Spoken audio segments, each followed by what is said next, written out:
So lately, if you've been keeping up with all of the media reports on Artemis, you would think that this whole program is in a state of serious crisis, that in spite of progress being made with SLS, and in spite of the fact that the Orion is ready to fly and has been for some time, all of this stuff associated with Blue Origin and their endless lawsuits is going to put a halt to work on Artemis, or at least significantly delay this work, and therefore, in spite of whatever's going on with the spacesuits, even if they rectify this problem, there is no way that we're going to be landing on the moon by 2024.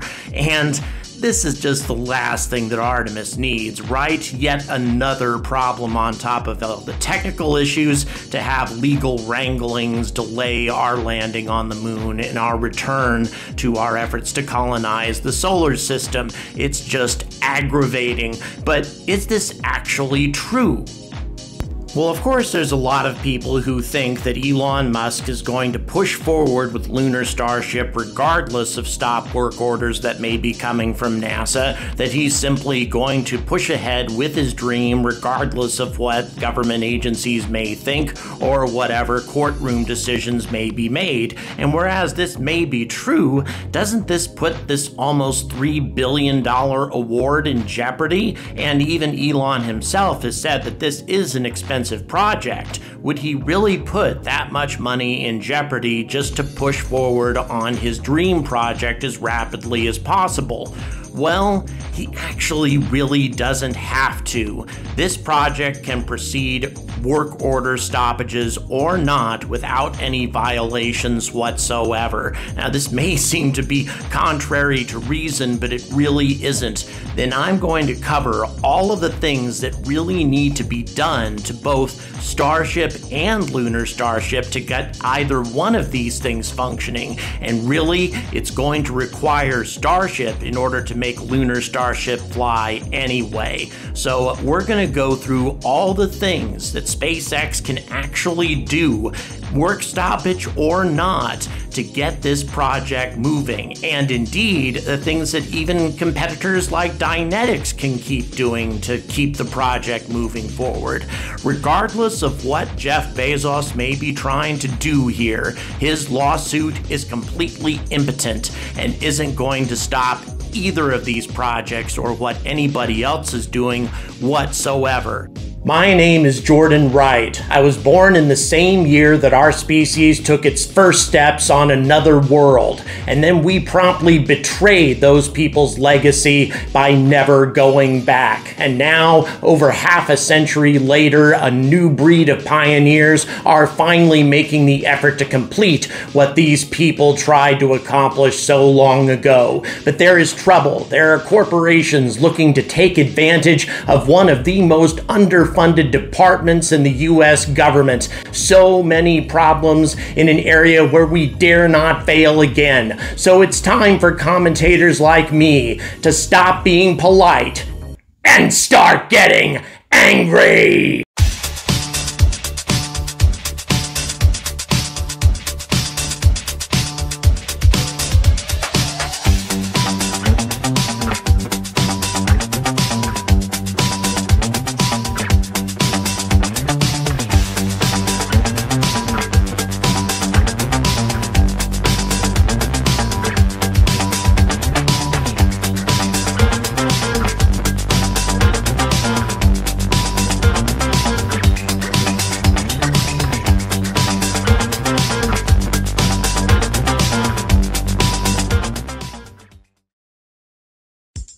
It is incredibly ironic that what all of us thought was going to hold up Artemis, including myself when I first started this channel, SLS, is moving towards completion and the launch of Artemis 1 at a fever pitch, at least compared to the way Boeing usually does things.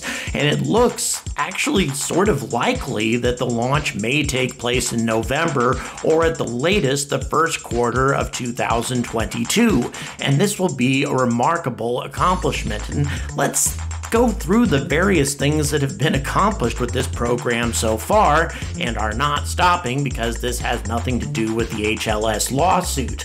Test 1. Apply forces simulating launch to the unpowered suspended core stage. Done. Test 2. Turn on and check out core stage avionics. In spite of Boeing's bad history with the Starliner, this is done and no problem.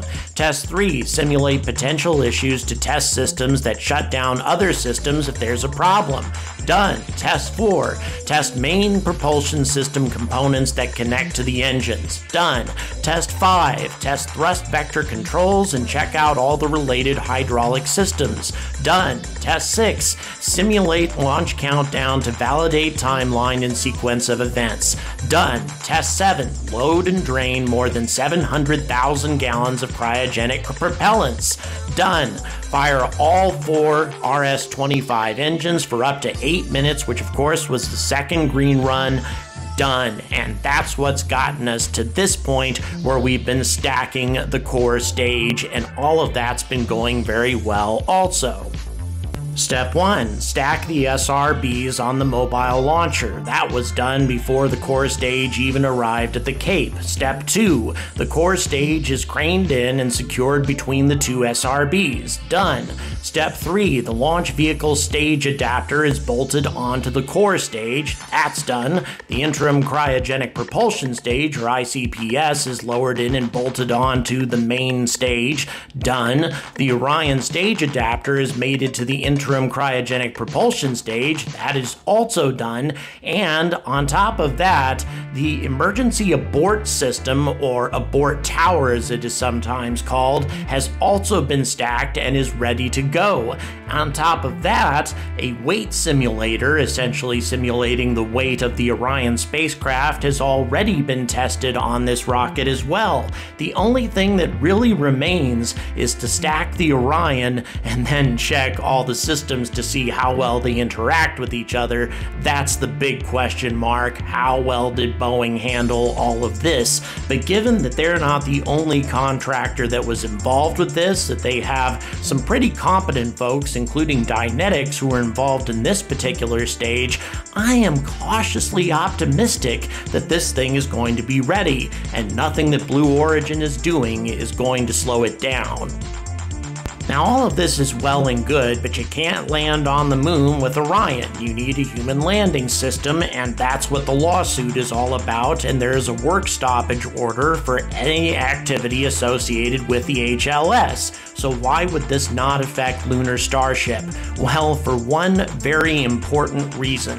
SpaceX was already working on this system to go to Mars long before the whole HLS thing came up. So any activities that they carry out in Boca Chica can be excused as work on the Mars-based Starship, or rather Mars-bound Starship, rather than the Lunar Starship. And man, they've got a lot of work to do on both.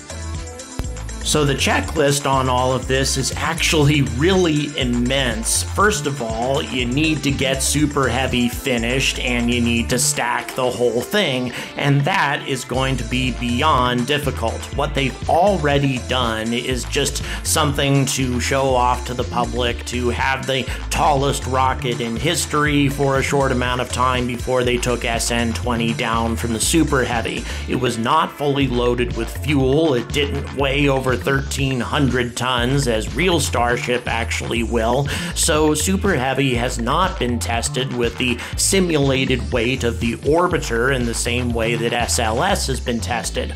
All of this needs to be done on top of doing a successful static fire with Super Heavy, and thus far, the only static fire that's been carried out with Super Heavy is a 3-engine static fire. Elon Musk has rather suggested that a 9-engine static fire is the next step, but that has yet to be done, or even scheduled. And then there's the matter of the tank farm. The custom tanks for the Starship, because the existing tank farm cannot carry sufficient propellant or oxidizer for the Super Heavy, have had some issues. They've actually been a bit pesky. The GSE tanks have not been fully installed or plumbed or even tested on site. And this has been going on for months. And all of this needs to be completed at the tank farm before they can even think about an orbital shot. So whereas SLS was safely loaded up with a lot of propellant during the green run, actually more propellant than it's ever going to need, and successfully carried out the green run without any significant problems, Starship has yet to have this happen, and doesn't even have the tanks on site that have been successfully tested to deliver the necessary propellant to the ship. So there's a lot of basics that still need to be completed. On top of this, they also needed a water system in order to have a deluge system installed for all of the noise that this rocket is going to create. So to get to this stage, where Lunar Starship is actually going to be traveling to the moon, there's still a lot of work that needs to be done on Super Heavy. On top of everything else, you need a full-fledged static fire with all of the engines, which simply cannot be accomplished until all the work is done at the tank farm and until they've at least done a 9-engine static fire. There's a lot of work yet to be done to even get basic Starship to work, and all of this can be done regardless of the Blue Origin lawsuit. But what about Elon's claims that Starship is going to be ready to go to orbit in just a few weeks? Well, these claims kind of remind me of one of my favorite TV characters. Would you believe that Starship is gonna be ready to go to orbit in 6 weeks? No, I wouldn't. Would you believe 3 months? I find that very hard to believe. Would you believe sometime in 2022? Now look, I'm not saying all this to jump on an Elon hater bandwagon or anything like that. I just find it to be incredibly unlikely that SpaceX is going to be able to complete all their issues with the tank farm, install a complete deluge system that will suppress the noise from the most powerful rocket in history, get Super Heavy functioning with a full-fledged static fire, stack the two on top of each other without incident, and take off to orbit without the thing blowing up on the pad or sometime during the ascent. And by the way, I continue to stand by my original promise that if SpaceX manages to get Starship to orbit and it re-enters successfully and at least attempts to land, originally I was saying if it landed successfully, but if it manages to get through the atmosphere without burning up and at least attempts to land, I will eat a portion of a Boeing hat if they manage to do this year. That's how confident I am that they're not going to be able to accomplish this. Not saying that SpaceX isn't amazing. If they get this done next year, it will be amazing. I'm just saying that I don't think any rocket company is that amazing. So, get the tank farm issues resolved, deal with the deluge system, and get Super Heavy fully functional before it can even take Lunar Starship to a position in low Earth orbit. All of these things need to be done before anything can be done with Lunar Starship, and that's a pretty tall order, none of which are going to be in violation of the stop work order that NASA has already issued. And we're only just getting started, because in order for Lunar Starship to be functional, this has to work as well. The whole concept of orbital refueling, which by the way has never really been done, at least on this kind of scale. Lunar Starship is going to have to be refueled many times. Now, Blue Origin saying 14 times, and by the way, the Government Accounting Office agrees with them, but I'm thinking Lunar Starship's gonna be a lot lighter, perhaps a smaller payload, maybe not a full 100-ton payload, that sort of thing, so it may not require as many refueling trips, perhaps 10 or something along those lines, but still, that's a lot of orbital refueling in LEO for a concept that's never been carried out on any kind of really large scale. And also keep in mind that because Starship is so heavy, it requires all of the fuel in Super Heavy and all of the fuel in Starship in order to get it to LEO in the first place, with perhaps a little bit more fuel for maneuvering and landing. So that being the case, the maximum amount of fuel that any tanker is going to be able to bring to LEO is 100 tons. So to completely refuel Lunar Starship, it's it's going to take 13 trips on the part of a tanker, and perhaps you can get away with as little as 10, but you're also really going to have to improve the cadence of this thing. You're going to have to launch one tanker after another very quickly, a lot more quickly than they've been launching SN prototypes as of late. And why is this the case? Why can't you just take your time filling up Lunar Starship, or perhaps another tanker Starship, so that it can completely fill up Lunar Starship when it's ready to go? Well, because of propellant boil-off. Starship is not a fuel depot unto itself. It doesn't have an integral cooling system in order to keep this propellant, this super cool propellant, from boiling off every time Starship orbits and is facing the sun.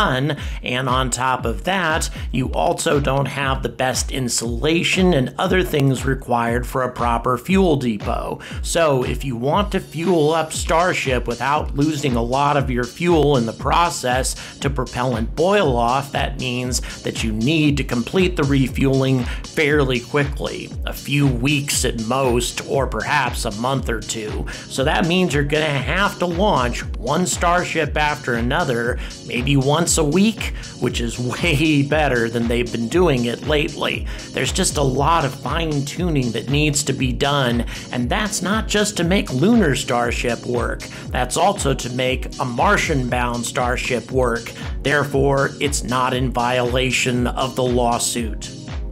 And then there's the matter of life support, something that SpaceX really doesn't have a tremendous amount of experience with. Yes, they've done it on Crew Dragon, but Crew Dragon cannot keep a crew alive long enough for a full-fledged lunar mission, especially some of these missions that are scheduled to go on for more than a month. So that being the case, SpaceX is going to have to design a new life support system for Lunar Starship as well, and they're going to have to design exactly the same thing to go to Mars. Therefore, in order to design a life support system that will be suitable for our astronauts going to the moon, they're going to have to do it without being in violation of the lawsuit, since they could simply argue that they're doing it for a Martian-bound Starship. So as you can see, everything that you need for Lunar Starship, you also need for a Mars-bound Starship, and therefore SpaceX can just keep working on this thing without Jeff Bezos being able to stop them at all. Now, there's still a hell of a lot to do, and doing all of this by 2024 is going to be a very tall order, but at least Blue Origin isn't going to be holding it up. But what about alternative landers like the Dynetics Alpaca? Surely working on this would be a violation of the work stoppage order. Well, actually it isn't, because Dynetics can legitimately keep working on Alpaca under Appendix N, which has nothing to do with the lawsuit. And by the way, they've already done this, having submitted their proposal for Appendix N for sustainable lunar transport and sustainable landings on the moon. So that being the case, if an alternative to Lunar Starship is needed, in case this becomes more complicated than we think it's going to be, and logistically Lunar Starship is going to be a tough thing to get through, then we will have an alternative probably under Appendix N without Blue Origin being able to hold anything up. So when it comes right down to it, Jeff is basically wasting his time unless he happens to win this lawsuit. And even if he did, why not just submit a proposal under Appendix N? Well, he isn't, because he's just too stubborn to do it. And in my opinion, he's gonna pay in the long run for this mistake. While Dynetics has abandoned the courtroom and simply pushed forward with Appendix N, Blue Origin has demonstrated that they are a litigious pain in the ass, and I can't imagine that NASA is going to be very excited about working with them anytime in the near future, and will use any opportunity to dump any future proposals that they put forward in front of them. At least in my opinion, that's what NASA should be doing if they have any sense, but we'll see what ends up happening. In the meantime, SLS is getting very close to launch, and the HLS system under Lunar Starship and indeed even Alpaca, are moving forward as if Blue Origin never submitted a lawsuit in the first place. So no need to worry about that. Let's just fix those damn spacesuits, huh? And if you like the way I put things and you like the new format of my videos, there are plenty of ways to support me. It's all in the description, and I could certainly use support, especially right now. So until SLS launches and until Lunar Starship is in a condition to put astronauts back on the moon for the first time in over half a century, I urge all of you to stay angry about space.